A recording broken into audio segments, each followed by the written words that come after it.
Hi, my name's Arthur, and I'm a trans YouTuber. I started my channel in April of 2021, so I've been around for a year and a half, nearly 2 years, and a lot has changed since my first video.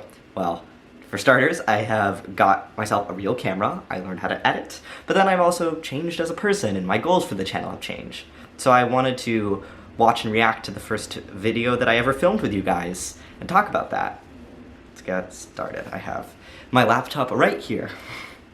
I have recorded this introduction several times now, and I have realized there's never going to be an angle that is going to look completely right to me on the rewatching of this myself. So I'm just going with this. That's still true.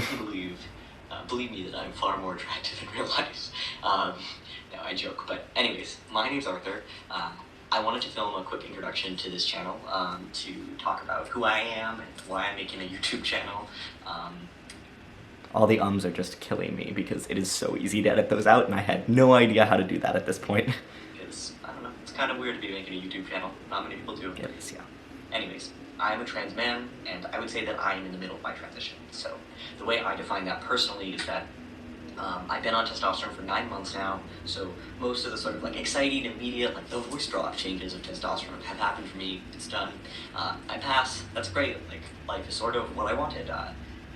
More than that even, I get to live my life as a dude. People on the street see me as a dude. It's just nice. But there are other aspects that are still sort of happening. So I haven't had top surgery yet, and I haven't tried dating as a trans guy. I don't know, public bathrooms are still a little scary for me, even if no one's gonna say that I should be in the women's room anymore. There's still that residual amount of long time in my life I went to the women's room. So on all those sort of aspects. It's crazy to me to hear this because I'm so not scared of the men's room anymore. It's wild that was a real thing I went through. And I guess also in part because I transitioned during COVID, but yeah, I use the bathroom all the time. I'm no longer afraid to poop in public. That's stuff for me, ungender related and TMI. I had top surgery, that's great, and I've done plenty of dating. It's very crazy to think I really was in the middle of my transition when I started this YouTube channel, and now I think I'm done. I mean, I don't know, transition is a lifelong process, blah, blah, blah, but all these milestones I'm talking about, which were pretty salient for me, I have, checked the boxes there, so I'm in a pretty different stage than when I started. I would say that I'm in the middle of my transition. And, oddly enough, I would say that I'm, really loving my transition, and I'm not even eager for it to end, which I know is a bizarre statement, but I have found that transitioning has spurred me onto this period of my life where I've experienced more personal growth and sort of introspection, and not just about gender, about myself, what I want, who I am, what I've done, all that stuff, than any other period of my life. So I'm not so much gotta get it up and done, and then I can be a post-transition trans guy who is just living a normal life and stealth and all that. That's not something I'm rushing towards, but...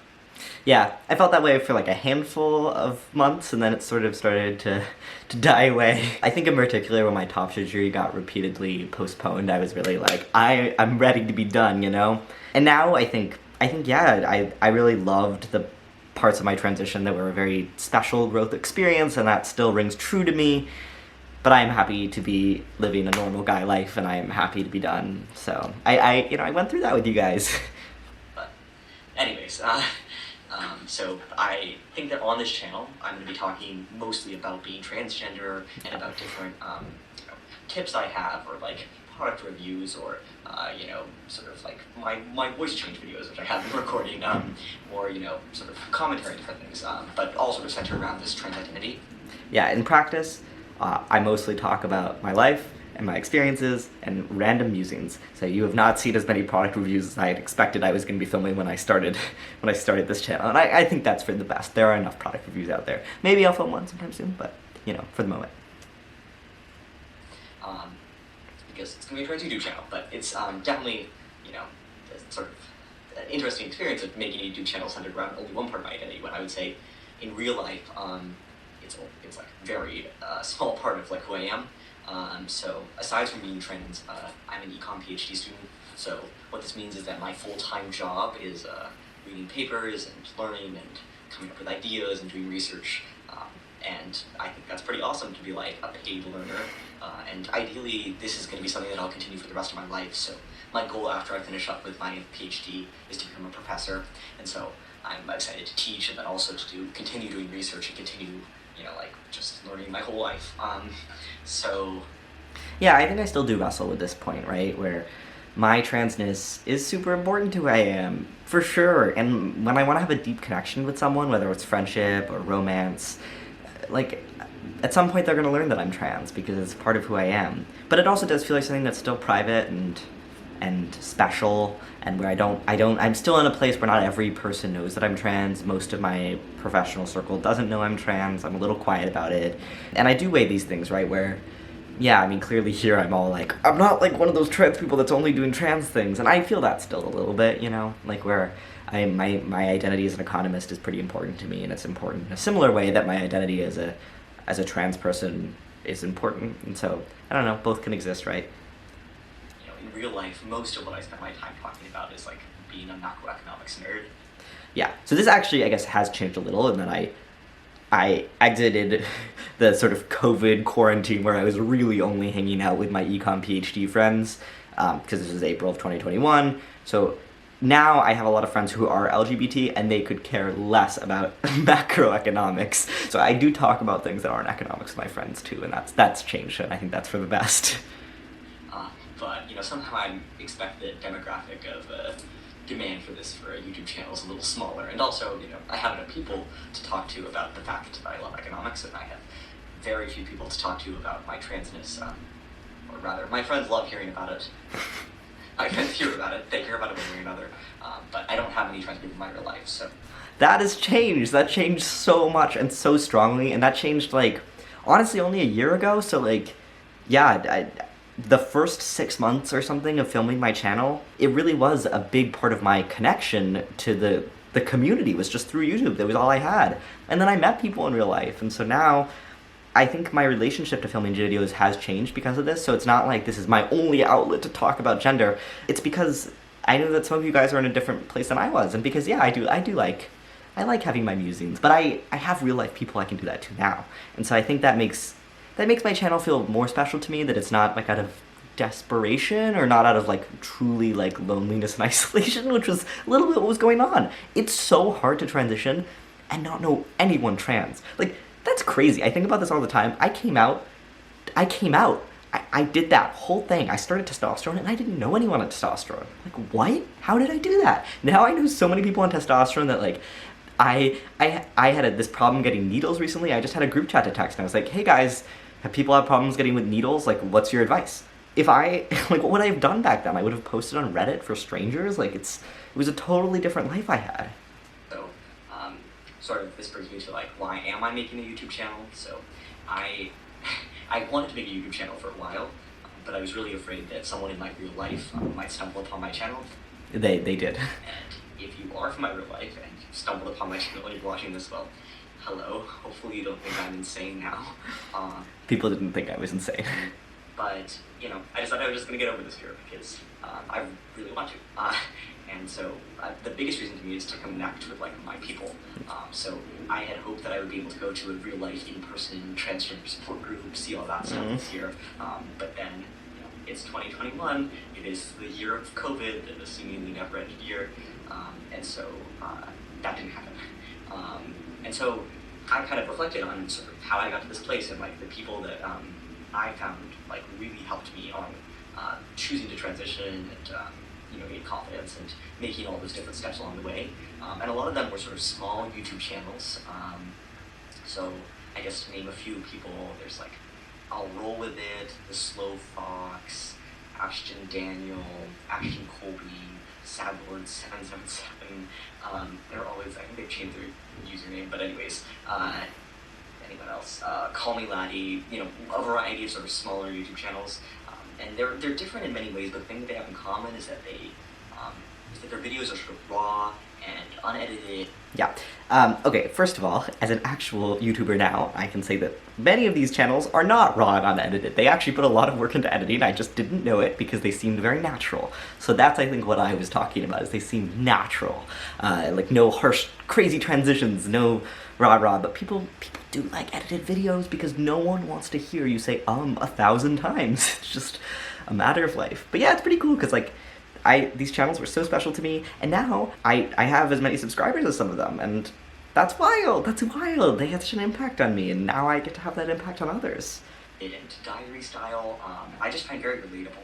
So, you know, I love, like, sort of, you know, very well produced, like, Jackson Bird, no offense, you know, Ash Hardell, those videos as much as the next guy, but, like, there's something very cool about people who are taking you along with them on their journey of, like, you know, questioning things, or, you know, making various steps and feeling disappointed or excited or scared, and really letting you in. And I think that's really cool. It really, like, resonated with me, really helped me. I think it's cool that a lot of these people are, like, both their lives aren't dominated by being transgender activists necessarily, but they are not embarrassed about the fact that they're transgender, and that's, like, a fine line that I'm trying to, like, toe, of being open and confident about being trans, but also not letting it, like, take over my life. And so, anyways, I really respected these people for a while. Yeah, that's something where, like, I went through a whole, and I've had other videos about this, but a whole roller coaster since this video where I became pretty quiet, like, pretty stealth about my transness a few months after this, because when I started to meet new people after COVID, they just didn't know, and I became very uncomfortable with telling people that I was trans. And then I started to meet more trans people, and it became not a bad thing that I was trans, and not a thing I'm ashamed of. And so now I do have circles of people where I can casually reference my transness. Yeah, I like to think, I think that my videos haven't been exactly diary style, but I think they maintain that energy that I was striving for when I set up this channel in the first place. A while, and so I wanted to make a channel that emulated this style. And so that's what I'm doing. And I'm also hoping that there will be other effects of sort of, like, I mentioned I want to be a professor, and you're probably hearing in this video that I speak with lots of likes and ums. There are lots of skills that I'm trying to learn about.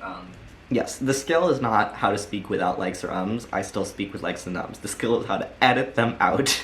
But I do think that YouTube has made me more confident and has made me a better speaker, and I really enjoyed it. I like generally, I'm like a reflective person. I like journaling, I like thinking about my life, and YouTube has been a very good platform for taking that sort of introspective energy, combining it with sort of my desire to be creative and all that, and then I get to have an output of a video that, like, often these videos do connect with people in the way that I strive for. You know, being a good presenter, making things easy and clear to understand. I'm sure, like, learning video editing skills, all of this stuff, I'm hoping I'll be then able to take it onto, like, my real career. So yeah, and also there's an element of, like, I'm someone who journals, and I really love reading my old journals, and it feels a little egotistical, the idea of doing this in YouTube format, but I just gotta get over that stigma, because I really wish that I had old videos for myself. I would have loved if I had a YouTube channel, high school, college, you know, all those times of my life. Yeah, I've thought about, and maybe I will do, sort of reacting to parts of old videos that I find funny, but oh my god, some of them age hilariously to me, where, like, one of them I was like, I didn't realize I could be a gay man because I didn't realize two masculine men can be gay and blah blah blah, and I'm like, oh please, like, I don't know, I'm now, I guess it's a year and a half after that, I don't think like that anymore. I definitely am into feminine guys. I don't consider myself ragingly masculine. I think that was sort of a hilarious early transition attitude I used to have. And there's all sorts of things like that that I find very fun to look back on. And yeah, videos like this, right, where I was just in such a different space in life, and I'm so grateful that this journey brought me here to where I am right now. But I didn't. So it's never, I figure, you know, better late than never. But yeah, I like the idea of being able to, in the future, look back on these videos and be like, oh, that's what I was like in that part of my life. And especially given that I'm in the middle of my transition and there's just so much happening, and, you know, I want to talk about, like, queer politics and sexism and, like, you know, what it's like being a guy now, and, like, people on the street and bro culture and all that stuff. I don't think I've talked about any one of those things on this channel, but that's fine. My friends and my housemates, you know, they get their earful of that, but, you know, I think it might be more fun, you know, it's more likely that you are enjoying this abstract viewer of a trans video than my friends in real life who are mostly straight, mostly exclusively cisgender. Anyways. Yep. That changed. That means that I do think that the audience of people who have clicked on a channel called Arthur Rockwell and who are watching a 20-minute video where I talk about my life, you are perhaps more interested in this stuff than my trans friends who honestly we just like, I don't know, hanging out and talking about shit. So there's something special about like, it's the Arthur zone where Arthur gets to talk about Arthur. You know, right? There's a point for our own reflective spaces. So even though most of my friends are no longer straight and cisgender, I still do really like having a space for me and for my own self-expression, right? So this is me, Arthur. Hopefully this video was not too bad, and you can trust that the future ones are going to be better in a variety of ways. I hope you stick around as a subscriber. So, anyways. Yeah, okay, that was very cute of looking at dorky little me back when I was only 9 months on T. Now a few years later, no beard, just a little older looking, I suppose. But yeah, thank you guys for having been along on this ride. It's been a really great time, and I feel like, yeah, a lot of my goals, I'm pretty happy with how I've accomplished them. Yeah, I think going forward, I want to continue to make reflective pieces, and as I said, like, I have real life trans and queer friends now, and so my goal is less about, like, me trying to find my community, but also now me trying to, like, make a community, make a space for people who were in the place that I was in just a handful of years ago. And also that, yeah, like, it's fun to do something that's kind of artistic and creative, and I'm still having a very good time, so...